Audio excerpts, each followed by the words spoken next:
Bismillahirrahmanirrahim. Assalamualaikum warahmatullahi wabarakatuh.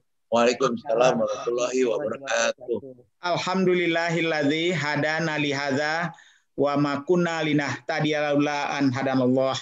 Asyhadu an la ilaha illallah wahdahu la syarikalah wa asyhadu anna Muhammadan abduhu wa rasuluh la nabiyya ba'da. Bapak-bapak dan ibu-ibu semua yang saya hormati, yang nanti kita perkenalkan satu-satu sebelum memberikan paparan. Kita memang dari Minang Diaspora Network Global merasa bahwa diperlukan pembahasan awal dari berbagai topik. Pertama, untuk merekat orang Minang sedunia.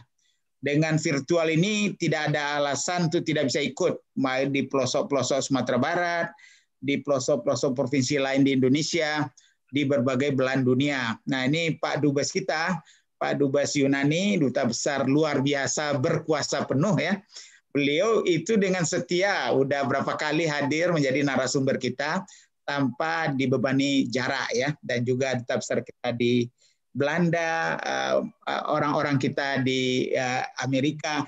Jadi Keminangkabauan itu ternyata terbantu oleh COVID ini. Kita merasa bahwa betapa dekatnya kita sebetulnya.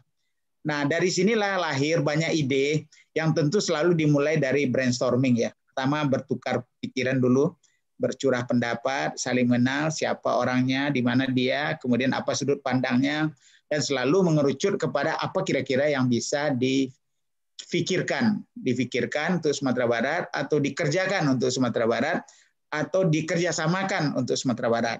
Nah, dari hal-hal tersebut, mulailah brainstorming awal itu makin mengerucut, sebagian makin maju sampai kepada rangka aksi seperti di pendidikan.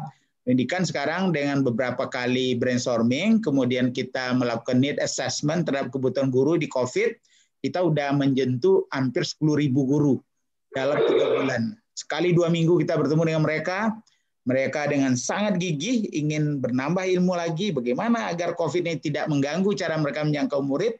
Anaknya jadi perhatian utama, anaknya harus tetap belajar, anaknya hasil belajarnya jangan menurun. Kalau bisa, karena kecanggihan teknologi, bisa melompat dia yang dulu tidak terbantu oleh teknologi.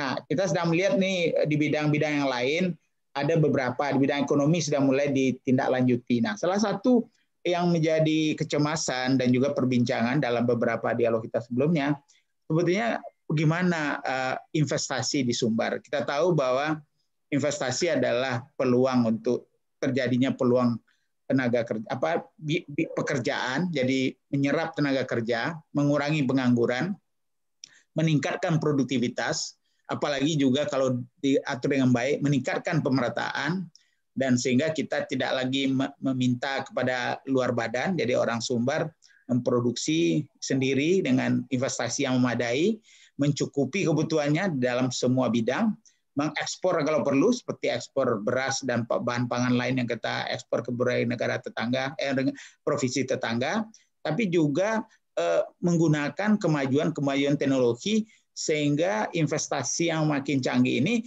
tidak selalu membutuhkan lahan-lahan yang secara tradisional memang tidak tersedia banyak di Sumatera Barat. Nah, investasi seperti apa?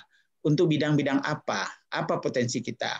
Nah, untuk itulah kita beruntung hari ini kita akan mendengar pikiran-pikiran dari tokoh-tokoh dari berbagai bidang yang memang sudah bergerak untuk itu, sudah melakukan dan juga sudah melakukan sosialisasi dan juga mengajak berbagai pihak dan melakukan koreksi, kritisi kepada Pemda dan juga dukungan pada Pemda bagaimana agar potensi kita dimanfaatkan secara bertahap sesuai dengan kebutuhan, tapi juga merata untuk masyarakat Sumatera Barat, ada manfaat yang paling penting di Sumbar sendiri, dan kita tidak ingin seperti investasi-investasi yang banyak terjadi di provinsi tetangga kita, tetapi karena beratnya dan besarnya investasi itu dan tidak terlalu melekat dengan kondisi real di masyarakat sekitar, maka kadang-kadang pendapatan dari investasi itu besar, tapi yang dinikmati oleh masyarakat lokal sangat sedikit.